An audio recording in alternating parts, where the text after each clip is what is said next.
চট্টগ্রামের আর ইতিহাস তৈরি করা হলো না। বরিশালই শেষ পর্যন্ত দ্বিতীয়বারের মতো চ্যাম্পিয়ন হয়ে গেল। বিপিএলে ফাইনালে চট্টগ্রাম আশা তৈরি করেছিল, শেষ 3 ওভারে একটা ম্যাজিক তৈরি হয়েছিল, কিন্তু শেষ পর্যন্ত বরিশালকে আটকাতে পারল না।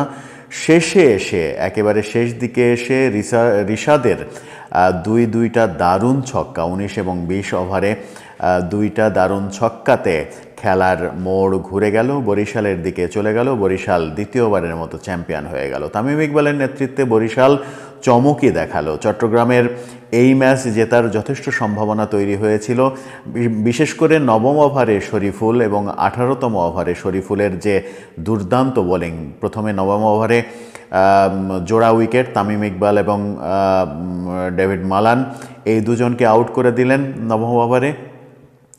18তম ওভারে এসে, ঠিক 9 ওভার পরে 18তম ওভারে এসে এবার কাইল মায়ার্স এবং মাহমুদুল্লাহ রিয়াদকে আউট করে দিলেন। জোড়া আউটে চিটাগাংয়ের দিকেই খেলা ঘুরে যাওয়ার একটা সম্ভাবনা তৈরি হলো, কিন্তু 19তম ওভারে বিনুরা পারলেন না। শরীফুলের শেষ বলে একটা মিসফিল্ডে 1 রানের জায়গায় 2 রান।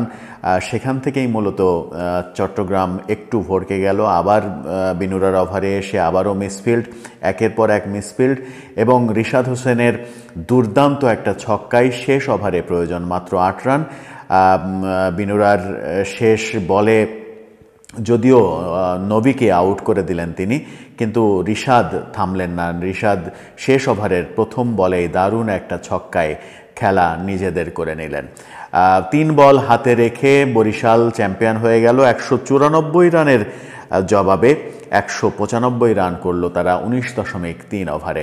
194 রান করেছিল চট্টগ্রাম মাত্র 3 উইকেটে। সেখানেই মূলত তারা একটু পিছিয়ে গেছে।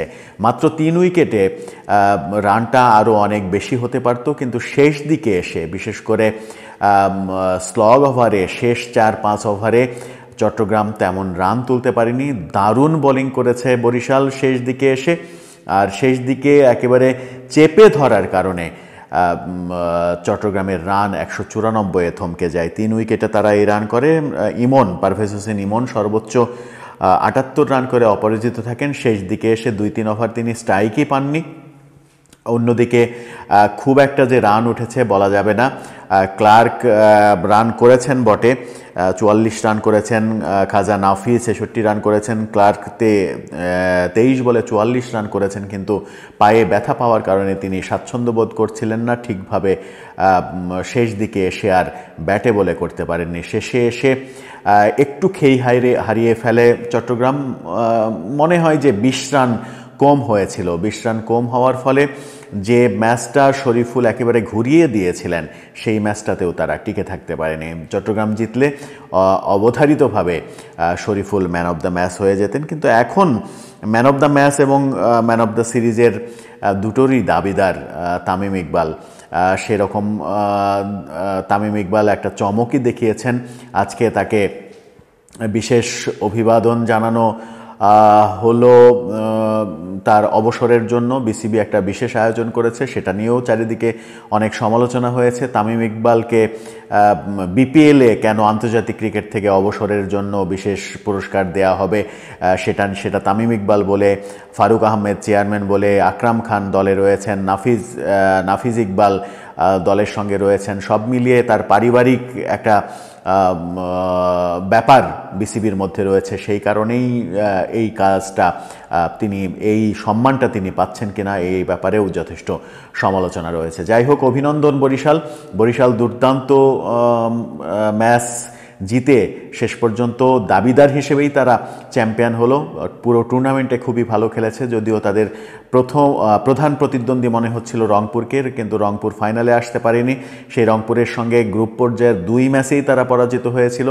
ভাবা হচ্ছিল যে এবার রংপুরই হয়তো চ্যাম্পিয়ন হবে, কিন্তু রংপুর পরপর গ্রুপ পর্যায়ে 4-5টা ম্যাচ হেরে একেবারে খেই হারিয়ে ফেলে। শেষ পর্যন্ত আর তারা 1-2 তো থাকতেই পারেনি, ফাইনালেও আসতে পারেনি।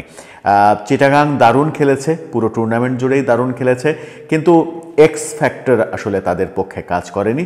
বরিশালের পক্ষে কাজ করেছে, বরিশাল চ্যাম্পিয়ন হয়েছে। অভিনন্দন বরিশালকে দ্বিতীয়বারের মতো চ্যাম্পিয়ন হওয়ার জন্য। গতবার যে লঞ্চে করে বরিশালে ট্রফি যেতে পারেনি নানা কারণে, এবার হয়তো লঞ্চে করে বরিশালে ট্রফি যাবে এবং বরিশালে এই ট্রফির উদযাপন হবে।